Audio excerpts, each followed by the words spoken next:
হাট বসতো, সেই চিন্তা ভাবনা করে সে হাটে গেছে। হাটে গিয়ে অনেক খোঁজাখোঁজ করলেন, কিন্তু গাড়িটা কোনো সন্ধান না। তখন বাড়ির দিকে রওনা দিছে। তার ঘুরতে ঘুরতে সে ক্লান্ত হয়ে গেছে। তখন সময়টা ছিল চৈত্র বৈশাখ মাস, খুব খরা, খুব অনেক গরম। যখন ক্লান্ত হয়ে গেছে, যখন রাস্তার সাথে ছিল একটু বট গাছ, বট গাছের নিচে একটু বসছে। তখন দক্ষিণা বাতাস বইতেছে, তার একটু আরাম লাগতেছে। কান্দের গামছাটা বিছাইছে, একটু শুয়ে রয়েছে। যেই শুয়ে রয়েছে তার একটু ঠান্ডার ভাব হইছে। যে ঠান্ডার ভাব হইছে, তখন বট গাছ থেকে একটা দৈববাণী আওয়াজ দিল যে, আরে কে আছিস, আমার 3 পয়সা সদাই না।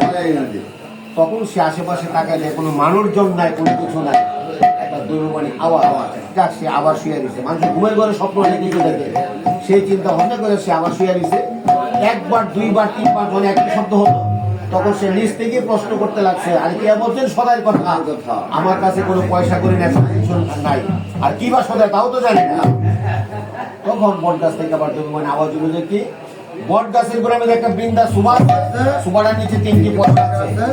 সেই 3টা পয়সা দিয়ে 1 পয়সার পান, 1 পয়সার সিদ্ধি, 1 পয়সার তোল। যখন এই কথা বলছে, ওইটা গেছে বট গাছের গোড়া, গিয়ে দেখি একটা বৃন্দা সুবা, সুবাটা তো উঠেছে, দেখি 3টি পয়সা, 1টা পয়সা বেশিও নাই, 1টা পয়সা কমও নাই। সেই 3টা পয়সা নিয়ে সে বাজারে রওনা দিছে। অর্ধেক রাস্তার কথা সরল হইলো যে 1 পয়সার পান সুপারি, 1 পয়সার সিদ্ধি, 1 পয়সার তোল। এখন তোল কি জানবো? আগেকার মানুষ তৈল আনতে বাড়ি থেকে বান্নবাসন নিয়ে বাজারে যাইতে হইছে। এখন তো গেলে অটোমেটিক যেটুক মনে চাও তুমি সেটুকু পাওয়া, টাকা দুমার দিয়ে দিবি, কোনো মাপা জমির দরকার নাই। যাক, এখন সে আবার বট গাছের ঘরের মধ্যে আসছে, আয়াত জিজ্ঞেস করতেছে, আরে কে বলছেন সদার কথা? এখন যে তোলের কথা বলছেন, তোল কি দান মুখিটা? তখন বট গাছ থেকে আবার তুমি আওয়াজ হলো যে, কি তো কান্দের মধ্যে গামছাড়া আছে, গামছাড়া দিয়ে নিয়ে আসি, গামছা দিয়ে তেল লয়ে যা। সে ভাবতো এটা কোন ভূতের পাল্লায় পাওয়া, গামছার মধ্যে তোল লইলে কি তোল থাকবো, সবটা তুলে পড়ে যাবে, নষ্ট হয়ে যাবে। আবার মানুষজন দেখি না, একটা দৈববাণী আওয়াজ। যাক, আমাকে যেভাবে বলছে আমি আইনা দিয়ে থাকলে থাকুক, না থাকলে না। গেছে বাজারে, বাজারে যে 1 পয়সার 500 করে 1 পয়সার সিদ্ধি কিনছে। কিনা সাইরা তুলের কথা সে ভুলে গেছে। তখন সময় হলো 3 সন্ধ্যা। হ্যাঁ, যখন আমরা সন্ধ্যাবাতি দেই সেই সময়টা। বাজার থেকে যখন 2-10 কদম সামনের দিকে গেছে, দেখি একদম অন্ধকার। আবার পিছনের দিকে তাকালে দেখি পরিষ্কার। ব্যাপারটা কি? এইমাত্র দেখলাম বর্ষা, এইমাত্র সামনের দিকে অন্ধকার, পিছনের দিকে পরিষ্কার। গ্রামের মানুষ একটা প্রবাদ বাক্য ছিল, 3 সন্ধ্যাবেলা চলাফেরা করতে নাই, আর চলাফেরা করলে নাকি আন্দোলন করতে। আর আন্দোলন হলে একটা প্রবাদ বাক্য ছিল, নিজের শরীরে জামা কাপড় উল্টা ছেড়ে দিল। সেই চিন্তা ভাবনা করে সে নিজের শরীরে জামা কাপড় উল্টে পড়তে লাগছে। তখন কবর থেকে একটা পয়সা জন্ম নিচে পড়ছে। সে ভাবতেছে পয়সাটা করতে আসলো, আমার কাছে তো কোনো পয়সা করে নেই। এই তখন তার স্মরণ হয়েছে, আরে তোলের কথা না বলছে, তোল তো আনি নাই। এই তখন পয়সা নিয়ে সে গেল মুদির দোকানে। মুদির দোকানদার ছেলেটাকে বসা রেখে একটা অন্য কাজে গেছে। ছেলেটার সাথে দুঃখের কোনো পথ পরিচয় নাই। ছেলেটাকে বলতেছে, ভাই আমার 1 পয়সা তোল দেন। তো ছেলেটা বলছে, ভান্ড দেন। দিয়েছে গামছা। আরে গামছার মধ্যে তোল দিলে কি তোল থাকবো? থাকলে থাকুক, না থাকলে তোমার তেমন আছে, তো কম দিই না কম দাম পুরো 1 পয়সা তেল দিতে হবে। আগেকার তুলে 1 পয়সা তেল দিতে অনেক অনেক। আর তোল ভাঙতে হলো কুমার বাড়িতে মাইকটা টাক তৈরি তো, হ্যাঁ, আর টাকটা পরিপূর্ণ হয়ে বললে 250। আর তোল মাপতে হলো বাঁশের চুঙা দিয়া। আর একটা, হ্যাঁ, আর তোল ভাঙাইতো পুরুর বড়দা বড়দা ঘুরাই ঘুরাই গাইডে তোল ভাঙাই। আর এখন তো অত্যাধুনিক মেশিন বেরিয়ে গেছে। তখন সে কি করছে, ওরে তোলটা দিলে তো তোলটা নষ্ট হয়ে যাবে গা। তারা বলতেছে কম দেয় না, কম তো পুরো 1 পয়সা তেল দিতে হবে। মানে যদি 1 পয়সা তেল দেয়, তারা নষ্ট করে লাভ কি? তার একটু ঠকাই দিই। সে করছে বাঁশের চুঙাটা উল্টে গাইডটার নিচে আরেকটা গর্ত থাকে ছোট, সেই গর্তটার মধ্যে 250 টাকা তেল ডাল তেলাতে দেখা গেল যে পুরো 250 টাকা তেল সে গর্তটার মধ্যে লইলে। সে ভাবতেছে আমি তো তারে ঠকাইয়া নিজে। অনেক লোকজন জমে গেছে দোকানে।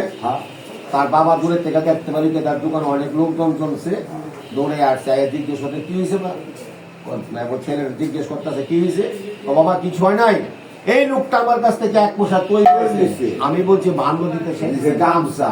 মানে গামছার মধ্যে তৈল দিলে কি তৈল থাকবো না। সবটা তৈল তো নষ্ট হয়ে যাবে পড়ে যাবো না। আমি বলছি একটু কম দিয়ে কম দাম তোর চলবে না, পুরো 1 পোষা তৈল দিতে হবে। এখন আমি 1 পোষা তৈল মেপা দিতে তারা ঠকাই দেবো ভাবছি, অনেক ঠকাই দিতে গিয়ে দেখি পুরো আমার 250 টাকা খাইয়ে দিতেছে। তখন তার বাবা বলতেছে তোর ঠকাই তোলে দরকারটা সে কি তোর পয়সা কম দিব, সে যতটুকু বানা তারা ততটুকু দিয়ে দে আমার হাতে দে, হাতে থেকে টান্দা নিয়ে বাঁশের চোঙা তুলেছে, আবার সে টাকটার মধ্যে ঢাললো, টাকটা পরে গুঁড়ে ফিরে গেল। সঠিকভাবে জন 1 পোষা তৈল মাইপা দিছে, গামছাটা দেওয়ার সাথে সাথে তৈল হয়ে গেছে না পয়সা। তখন দোকানদার ভাবতেছে ব্যাপারটা কি, এত বছর যাবত আমি দোকানদারি করি, কোনোদিন তৈল গামছার মধ্যে লইলে বসতে দেখি না, আজকে তৈলটা দেওয়ার সাথে সাথে বসে গেল। আচ্ছা দেখি তৈলে কি কাজে লাগায়। ওই দোকানদারও দোকান পিছিয়ে পিছিয়ে করছে, গেছে বট গাছের গোড়া গিয়া নিজেই বলতেছে, আরে গিয়া বলতে সদাই এই যে আপনার সদাই। তখন বট গাছ থেকে দুই মানে আওয়াজ এলো যে কি, ও ভাই কষ্ট করে যখন আমার সদের আনছো তখন পূজাটা দিয়ে দো। ওইটা আবার কি পূজা, ওইটা 3 লাখ টাকা করে পূজা। আরে 3 লাখ টাকা করে কোনো নাম গন্ধ করি নাই, কিভাবে পূজা দেয় কি করে না করে কোনো কিছু জানি না, কোনো কিছু জানতে হবে না। কথা বলে খালের থেকে মাটি লিয়ে 3 হাতে নামে 3টা ধরে দিবা, 3টা কুলতে হবে, আবার মাটি লিয়ে 3 হাতে নামে 3টা ধরে দিবা, 3টা মুসি হবে। কুলটির মধ্যে সিদ্ধিটা বানায় ধরে দিবা, মুসির মধ্যে 13 সলতাটা ধরে দিবা, আর 3টা পান বানাই দিবা, 3টা পান বানাই দিবা। বানাই দিয়ে সেটা 3 হাতে নামে 3টা ধরে এখানে বসবা, যতক্ষণ প্রদীপটি জ্বলা থাকে ততক্ষণ বসা থাকবা। যেদিন জ্বলা শেষ হয় 3 হাতে নামে 3টা ধরে দিয়ে সমাপ্ত করে জলের মধ্যে বিসর্জন দিয়া চলে যায়। যখন এই কথা বলছে ও দোকানদার পিছনে দাঁড়ায় থেকে সবকিছু শুনছে। এখন দোকানদার দোকানে বলতেছে, দোকায় একটা কথা বলে কি, এটা একটা দেবদেবতার পূজা, আর আমাদের সনাতন ধর্মতে যারাই পূজা অর্চনা করে থাকে দিয়ে একটা ফল পাতা পূজা অর্চনা করে। আচ্ছা পরে যেভাবে বলছে তো সেভাবে রেডি কর, আমি দিয়ে বাজারে গিয়ে 2 একটা ফল টল পাই কিনা। এই কথা বইলা দোকানদার চলে গেল বাজারে, আর এদিকটা দোকানে যেভাবে বলছে সব রেডি করছে, আর দোকানদার বাজারে গিয়ে যাই 2-4টা ফল টল পাইছে নিয়ে আসছে। এখন বট গাছের গোড়ার মধ্যে কার টুকি দিয়া কাপড় নিয়ে কই যাইব, ওই আস্তে আস্তে ফল ওই দুইয়া এখানে বুক দিচ্ছে, বুক দিয়া সেটা দুজনে 3 হাতে নামে 3টা ধনিটা বসছে। যতক্ষণ পর্যন্ত জ্বলা ছিল ততক্ষণ বসা ছিল, যেদিন জ্বলা শেষ হয়েছে 3 হাতে নামে 3টা ধনিটা সমাপ্ত করে জলের মধ্যে বিসর্জন দেওয়া প্রসাদ নিয়ে যার যার বাড়িতে মনো দিছে। দোকানদার চলে গেল দোকানে, আর দুখায় অর্ধেক রাস্তার কথা স্মরণ হইলো, এত কষ্ট করে 3 লাখ টাকা করে পূজা দিলাম, তার গুণাগুণ তো কিছুই জানলাম না, একটু জায়গা আসি। সে আবার বট গাছের গোড়ার মধ্যে আসছে, আর এখন জিজ্ঞেস করতেছে, আরে কে বলছে 3 লাখ টাকা করে পূজার কথা, এত কষ্ট করে 3 লাখ টাকা করে পূজা দিলাম, এই পূজা দিলে কি হয় না হয় তার গুণাগুণ তো কিছুই জানলাম না। তখন বট গাছ থেকে আবার দেবী আরে মূর্খ, এত কষ্ট করে আমার পূজা অর্চনা করছো, তার গুণাগুণ কিছুই জানলি না। তবে 3 লাখ টাকা করে মেলা দিলে হারালদন গড় হয়, অন্ধাতুর ভালো হয়, যার যার মনোবাসনা পূর্ণ হয়। যখন এই কথা বলছে দুখাই ভাবতেছে ব্যাপারটা কি, প্রথম কথা কিন্তু আমার যে হারালদন গড় হয়, আমি তো গরু বাছুর হারাইছি, যাক আমি যদি গরু বাছুর পাই আমিও 3 লাখের মেলা দিই। এই বট গাছের গোড়ার থেকে সে মানসিক করতে করতে বাড়ির দিকে যাইতেছে, 2-4 কানি খ্যাত যখন সামনের দিকে গেছে দেয় কি গাভীরা ঘাস খাইতে খাইতে আইতাছে। সে ভাবতাছে আজকাল দিনের মধ্যে এই রাস্তাটা কতবার আইলাম আর গেলাম, আর অত্র এলাকা বাদ রাখি নাই। আর এখন 3 লাখ ঠাকুরের মানুষই করার সাথে সাথে গাভীটা পাইলে বাছুরটা তো পাইলে, বাছুরটা পাইলে আজকে গিয়ে আমার বাড়িতে আমি 3 লাখ টাকা দেবো। গাভীটারে তো হাতে ধরে লয়ে দিতেছে, বাছুরটা অনেক দূরে, তার মা কোন দিকে যাইতেছে কি করতেছে না করতেছে তার নজর কিন্তু ঠিকই আছে। যখন মারে নিয়ে ধরে লয়ে যেতেছে, ও বাছুরটা অনেক দূর থেকে হাম্বা হাম্বা করতে করতে উড়ে আইতাছে। যা গরু বাছুর পাইয়া সে আনন্দ, আজকে গিয়া তার বাড়িতে সে 3 রাতের মেলা দিবে। তার বাড়িতে আসলে 2টা দোষ, সে দোষ হলো কি, তার একটা ছেলে আছে 8-10 বছরের, জন্মের পর থেকে তার বাপ দেখেন। আরেকটা দোষ হলো তার বউ আর তার শাশুড়ি, মানে বিয়ের পর থেকে শাশুড়ি আর বউর মধ্যে কোনো বনাবন্তি না, সারাদিন ওই একটা না একটা কিছু না লাইগা থাকে। অনেক ছেলেটা আরে তার সংসারে তো এখন খাওয়া দাওয়া বন্ধ, দুধও বিক্রি করতে পারে না, মানে না খায় দিন কাটাইতেছে। ছেলেটা গাড়া বাদ দিয়ে বসে রয়েছে, কোন সময় বাবাই গরু বাছুর লয়ে এলো, হঠাৎ করে দেখতে পাইলো কি বাবাই গরু বাছুর লইতাছে, একটা দৌড়টা বাড়ির ভিতরে গেছে গিয়ে মারে বলতেছে মা মা গো বাবা তো গরু বাছুর। তখন মায় না ছেলের মুখের দিকে না তাকায় রয়েছে। ব্যাপারটা কি, যে ছেলে জন্মের পর থেকে বাপ দেখা না রাস্তা বলতেছে বাবাই গরু বাছুর লইতেছে, আমরা হাসান আমি ইসা কেমনে তোমার একটু দেখে আসি। তখন তার মাই কি বসে গিয়েছে দেখতে, গিয়ে দেখি না যারে বাপ টাকার কথা তারই বাপ ডাকতেছে। মানে মার মনে একটা আনন্দ, যে ছেলে জন্মের পর থেকে বাপ ডাকে না আজকা বলতেছে বাবাই গরু বাছুর লইতেছে। মানে তার মায়ও কি করছে বলছে, তার শাশুড়ির কাছে বলতে গেছে। শাশুড়ি আসলে পাশের বাড়িতে গিয়ে শাশুড়ি বলতে শুনছেন না গো ঠাকুর শুনছেন কি পপুলা তো জন্মের জীবনে যে কথা না কইছে আজকে এই কথা কইছে। কি কইছে, পপুলা জন্মের পর থেকে বাপ ডাকা না আজকা বলতেছে বাবাই গরু বাছুর লইতেছে। শাশুড়ি উল্টা বোরে বলতেছে ভালো তুইও তো তোর যা দিয়া তো শুনেছে বিয়ে হয়েছে, তুই আমার কোনোদিন ঠাকুর রাখছ।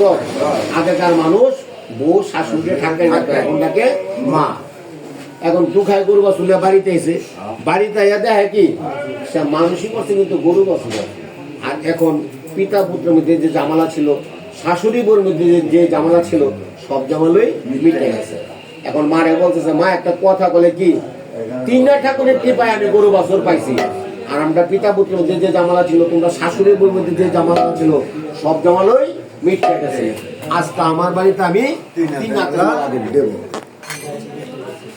তখন তার মা বলতেছে আরে বেটা তুই যে 3 হাতের মালা দিবি, 2 দিন যাবত তোর ষোলোই চলে না, তুই 3 হাতের মালা দিবি কেমনি? তখন 3টা ঠাকুরের কি মহিমা, তার যে পূজাটা করাইতে হবে, তার ঠাকুর আসনের নিচে 3টি পয়সা রেখে দিয়েছে। মারে বলতেছে মা দেখুন অনেক তো প্রণামে টনামে দিয়ে থাকে, 3টা পয়সা পাইলে চলে। তার মা কি করছে, কাপড় টাপড় সাইডে হাত মুখ ধুইয়া ঠাকুর ঘরে ঢুকছে। 2টা ঠাকুরের আসনের কাপড়টা জন্য একটু উঠাইছে, দেখে 3টি পয়সা। একটা পয়সা বেশিও নাই, একটা পয়সা কম নাই। এই 3টা পয়সা দুখায় হাতে আইনা দিল। দুখায় এই 3টা পয়সা নিয়ে আবার বাজারে গেল। প্রথমে গেছে মুদির দোকানে, মুদির দোকানদার তারে প্রশ্ন করতেছে কিরে দুখাই এত কষ্ট করে 3 ঠাকুরের পূজা দিলি কি? 3 ঠাকুরের মহিমা সম্পূর্ণ বৃত্তান্ত কইলা বললো আজকে আমার বাড়িতে আমি 3 হাতের মেলা দেবো। আরে কষ্ট কল হয়, তার একমাত্র সম্বল 3 পয়সা, 1 পয়সার 5 সুপারি, 1 পয়সা সেই 1 পয়সা আর নাই শেষ। দোকানদারই তার সাথে একটু সহযোগিতা করলো।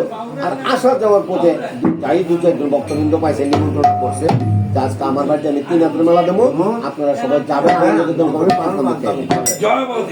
সেদিন রাত্রে দুখাইয়ের বাড়িতে 3 হাতের মেলা শুরু হলো। তার পাশে ছিল পুরোহিত বাড়ি, পুরোহিতরা কোনো জয় জিজ্ঞাসা করে নাই। কেন করে নাই? ওই বট গাছের নিচে সে যেভাবে পূজার আয়োজন করছে তার গৃহ সে সেইভাবে আয়োজন করছে। এখন পুরোহিত আবার কেমনে কেমনে লোক মুখে শুনে লাগছে যে তার যজমান দুখাইয়ের বাড়িতে 3 হাতের মেলা দিতেছে। তার যে জয় জিজ্ঞাসা না করতে সে একটু রাগ হয়ে গেছে।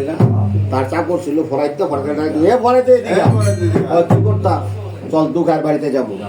আরে ফরাইতে ছিল একটু পেটে কিছু না, তার বাড়িতে একটু খাওয়া খাইতো ভালো পাইতো, তার বাড়িতে কর্তালে যাওয়ার জন্য উৎসব। অনেক দুখাইয়ের বাড়িতে গেলে কিন্তু একটা চা দিয়েও জিজ্ঞেস করতো না, দিন দরিদ্র মানুষ কোন রকম তার সংসার চলে।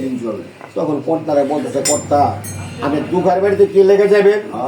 দুখাই একদম গরিব মানুষ, তার কোন রকম সংসার চলে কনা, সে তো আমার যজমা। তার বাড়িতে বলে কে 3 হাতের মালা দিতে আছে? হ্যাঁ, এই কলিযুগে কোনো 3 হাতের মালা নামগন্ধ শুনছো? বলেন না। আর কলিযুগে ব্রাহ্মণ ছাড়া কোনো পুজো হইতে শুনছো? কয় না। এখন আমি চাই না শুনে যদি তার এই পাপটা করতে দিই, সেই পাপটা তো আমারও পাইব, আমিও পাবো। আবার বেশি কিছু পাই না, বেশি কিছু করলে দেখা লাগবে না। আচ্ছা ঠিক আছে চলেন। গেছে দুখাইয়ের বাড়িতে গিয়া সেটা ঠিক দরজার সামনে কর্তা দাঁড়ায় রয়েছে, পিছনে তার চাকর ভরাই দেয়। তো কর্তা অনেকক্ষণ দাঁড়ায় থেকে জিদ দেয়, বেকালার যেহেতু লম্বা ছিল আসনে যা আছে সব তসতস করে দিচ্ছে। কলকি কলকি ঝটাকটুক করে আওয়াজ হয়েছে, তখন সবার চেতন হয়েছে, চাই দেখি কর্তা।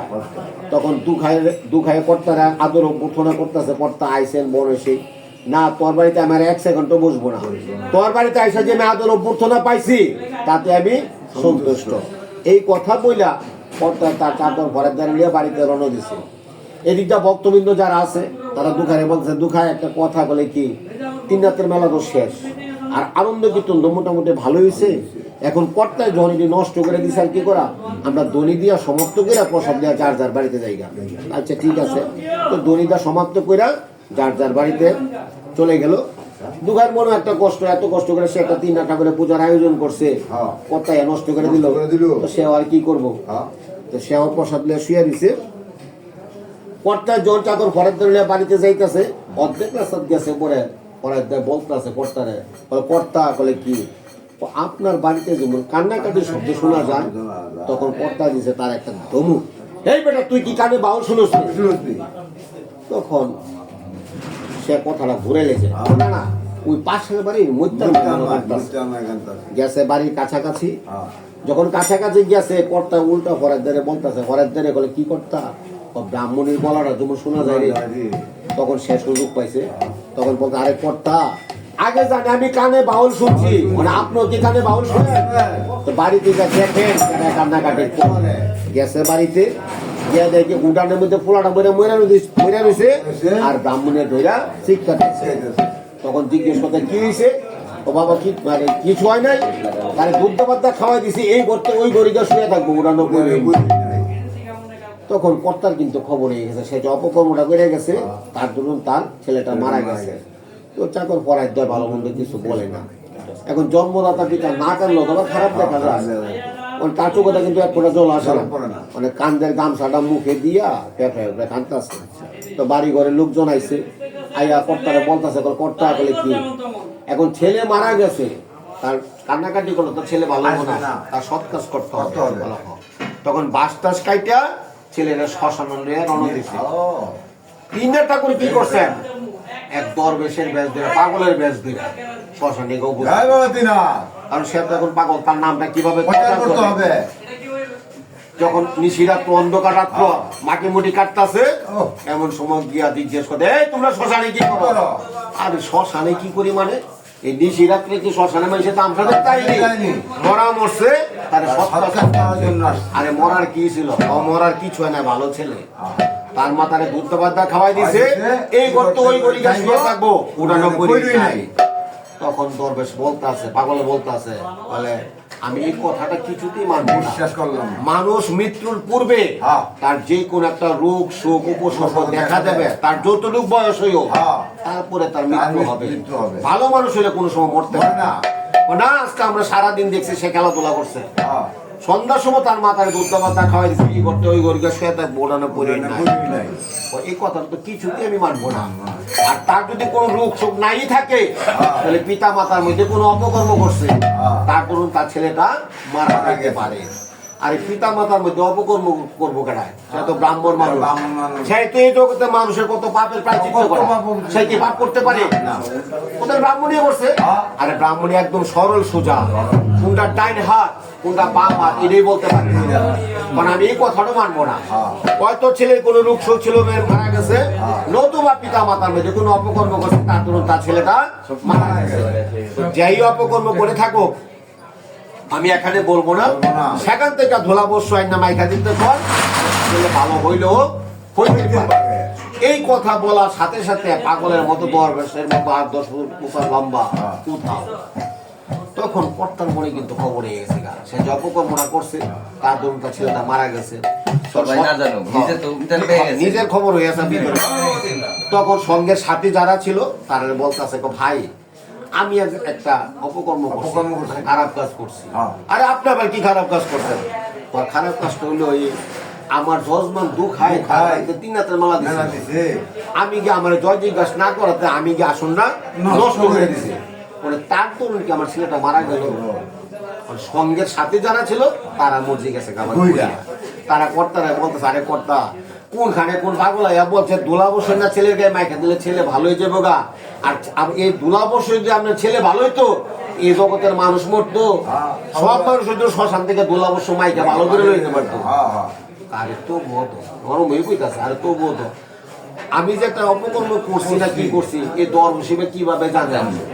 আবার এই কথাটা বলার সাথে সাথে উঠাও, তোমরা খালি একটু অপেক্ষা করো, একটা দৌড়টা যাবো আর একটা দৌড়, মানে বাপের মন তো সবাই বুঝায় শোনাইয়া দিছে। এক দৌড় গেছে দুখার বাড়িতে গিয়া সেটা খালি দরজাটা ধাক্কা দিছে, দুখায় তো দরজা খুলে না। কে লেগে খুলে না?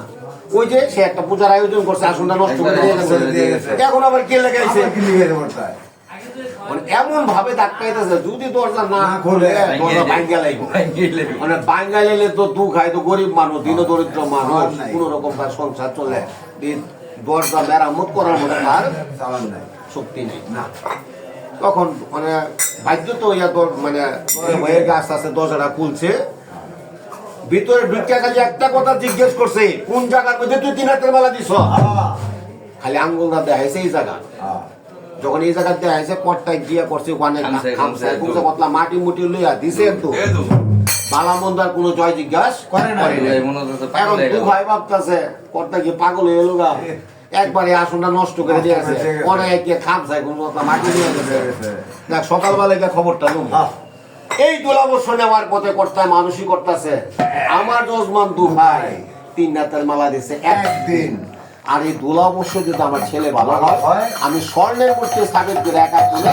7 দিন 3 হাতের মালা দিলাম মানুষই করতে করতে গেছে শ্মশানে গ্যাসেরা মনে পড়ে 3 হাত ঠাকুরে ডাকতেছে তাই কে দুলাবর্ষ যখন ছেলের গায়ে মাইখা দিছে ছেলে তো 3 হাত ঠাকুরে টিপায় মোটামুটিটা ভালো হয়ে গেছে গা তখন সঙ্গের সাথে যারা ছিল তারা অবাক হয়ে গেছে গা তারা এখন ভাবতেছে ইস ঠাকুর ঠাকুরে ভালোই করে যাতে ছেলের বাড়ি এখন অন্ধকারটা তো ডরাইব প্রবাইল মানুষ কাটা কোথা ডাক্তার কোলে লয়ে লাইছে বাড়িতে আইছে মানে বাড়িতে আয়া দেয় কি ব্রাহ্মণিয়া ড্যাগ দেখছি দোয়া বাংলা নেয় বেশ তখন ব্রাহ্মণেরা এই ব্রাহ্মণী তুমি এদিকে আসো তোমার ছেলে মারা যায় না দৌড়াই আইয়া বলছে কি হয়েছে ও তোমার ছেলে মারা যায় না আরে ছেলে মারা যায় না মানে ও দেখো আমি একটা পাপ করছি সেই পাপের জন্য তোমার ছেলেটা মারা গেছে আর আপনি আবার কি পাপ করছেন ও পাপটা লইয়েই আমার যজমান দুঃখায় তার বাড়িতে 3 হাতের মালা দিছে একদিন আমার জয় জিজ্ঞাসা না করাতে আমি আসনটা নষ্ট করে দিয়েছি তার দরুন তোমার ছেলেটা মারা গেছে দ্বিতীয়বার এক দরবেশের উসিলা সেখান থেকে দুলাবর্ষ না তোমার ছেলেটাই মাইকা দিছি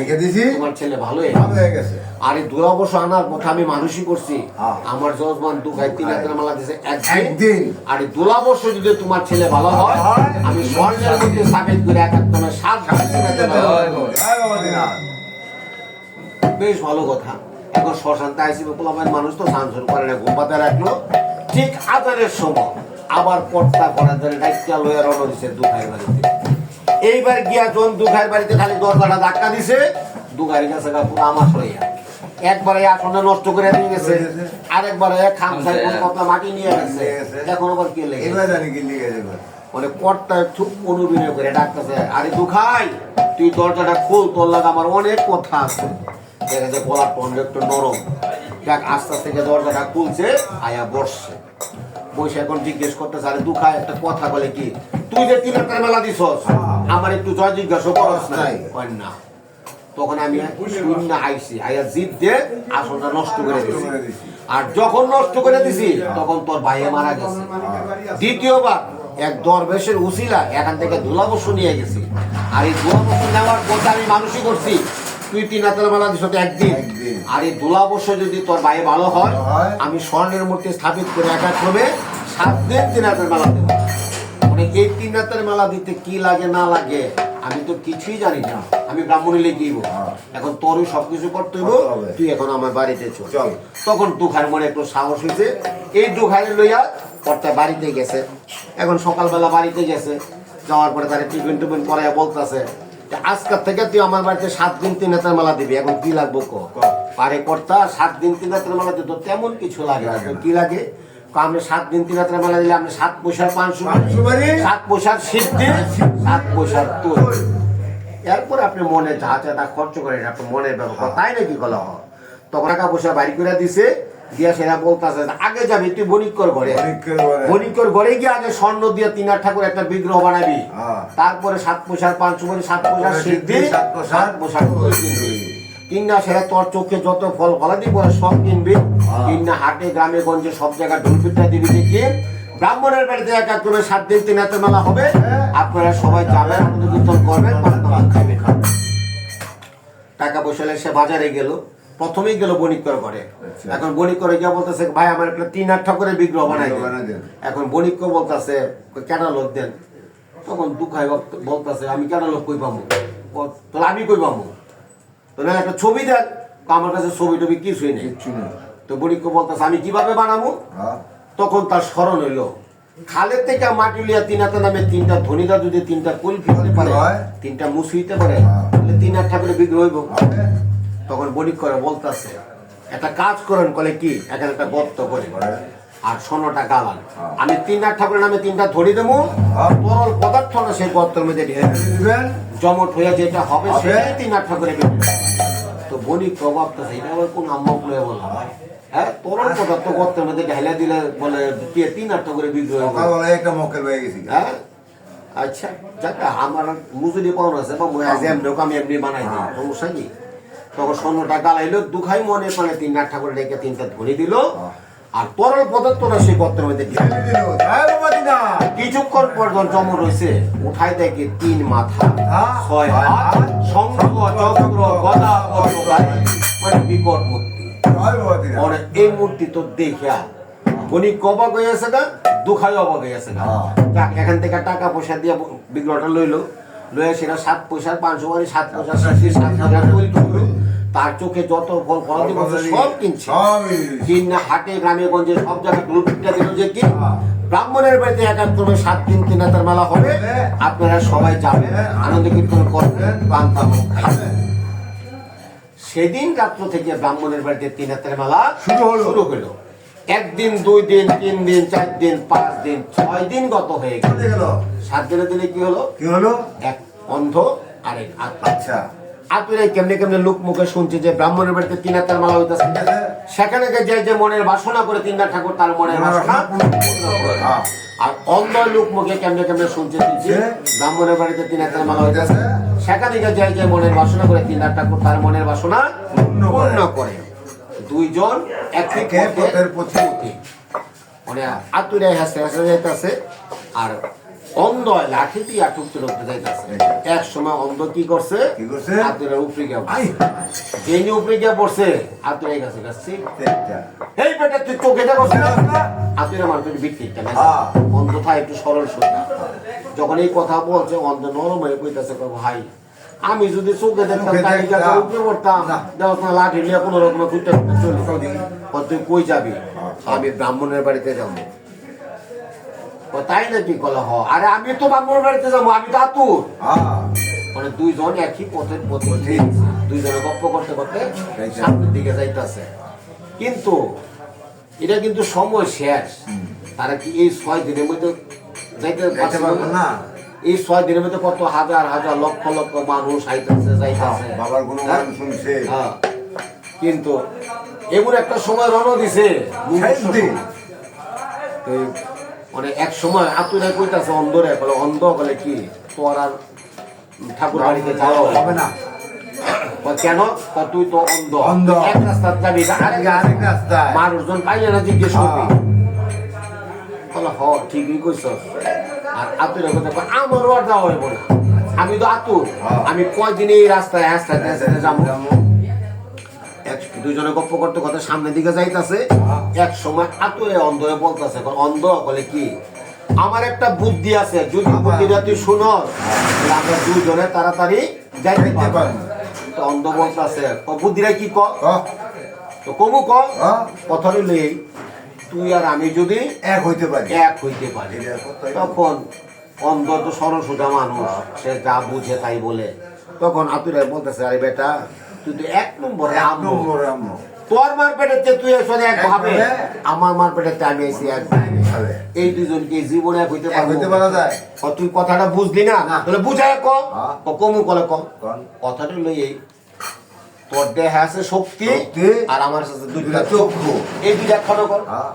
আরে বেটা তুই তো ডা বলাম, তোর দেহে তোর আমার দেহে আমার এই দুইটা আবার একখানে যাবে পড়ে পথে, এই কথাটা বুঝলি না তো বুঝায় কথাটা লই, এই তোর দেহে শক্তি আছে আর আমার দুইটা চক্ষু আছে, একটু কষ্ট করে আমার কান দিবি, আর কান্দের উপর থেকে আমি ডাইন বাম দেখাই দুইটা লই যাবি। তখন অন্ধয় ভাবতেছে যুক্তিটা তো মন্দ না, তাড়াতাড়ি তো যাইতে পারবো, কষ্ট নয়। আটটা বেড়া মুসাফিতা করতেছ, যে নিয়ে আটটা বেড়াইছে একটা মহিলা কান্দ লয়ে লাইছে, যে নিয়ে কান্দ লয়ে লাইছে।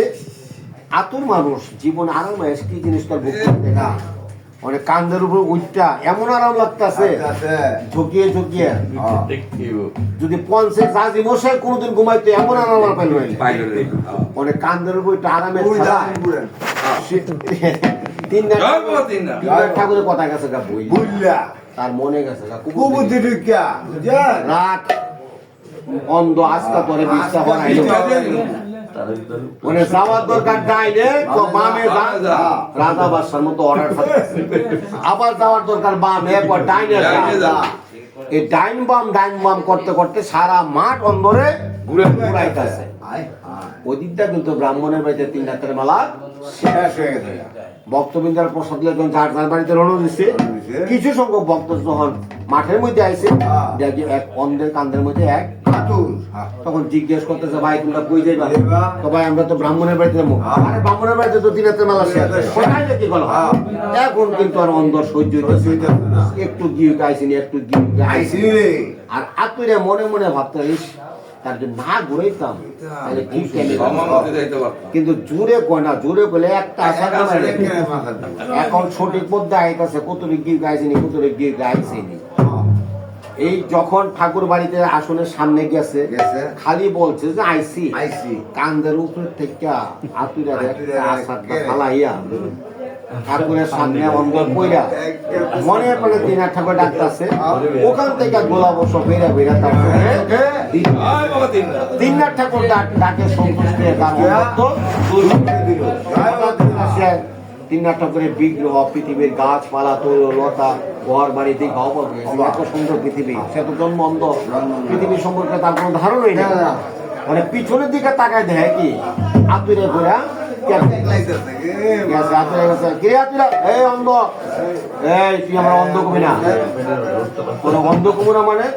আমার 3 ঠাকুর দৃষ্টি শক্তি ফিরাই দিছে আমি এখন সব দেখি আমার বিশ্বাস হয় না তখন সে করছে কি হয়েছে আচ্ছা সে করছে দুইটা আঙ্গুল দেখায় বলতেছে যে কষেন আঙ্গুল মুখে নাম বলে দিছে একটা থাকতে তুই কি আমার আঙ্গুল পরীক্ষা করো হ্যাঁ শুই শুইটাতে তখন আত্মীয় ভাবতেছে বাবারি ঘন ঘন কথা কর এত মনে ঠিকই ভালো আচ্ছা তুই তো ভালোই গেছ আমার একটু উপায় করে দে আমি তো আগে একটু চলাফেরা করতে পারছি তুই এই না আমার সামনে ফালাইছো রক্ত করতে পারি তোর কি মাথা খারাপ আমি যদি এখন তোরে ধরি এই ব্রাহ্মণের বাড়িতে আমার মাথা মুড়ে ফাঁসিতে করতে হবে কেন তুই আমার কান্দ করে আনছস আর যখন আমি কান্দ করে আনছি তখন আমি চোখে দেখি নাই তুই যা বলছস আমি সেটাই করছি আর এখন আমি চোখে দেখতেছি তোর রক্ত পড়তেছে পুষ পড়তেছে মাংস মাংস হয়ে গেছে কোনো কিছু নাই আচ্ছা ঠিক আছে আমার আরেকটা বুদ্ধি আছে আরে তোর তো কোনো বুদ্ধির শেষ নাই বুদ্ধিটা কি বুদ্ধি দিল এই তুই এতদিন ছিল অন্ধ দেখা লাগি চলাফেরা করছো এখন তো চোখে দেখো তুই আমার হাতে না ধরস একটু বেকা লাড়ি রে দেখ হাতের সামনে নিয়ে ফালাই দিস তখন অন্ধ ভাবতেছে এই বুদ্ধিটা তো খারাপ না যাক আরেকটা উপকার করে এই লাঠি দিয়ে ঠেলতে ঠেলতে আতুরাকে নিয়ে আসনের সামনে দিচ্ছে সে আতুর মানুষ মনের প্রাণে 3 ঠাকুর ডাকতেছে ওখান থেকে গোলা বর্ষ ফিরে ফিরে তার সর্বশরীরে মেঘা মেঘা দিতেছে 3 ঠাকুর তার ডাকে সন্তোষ তার আতুরত্ব দূর করে দিল ভালো হইলো 3 বস্তা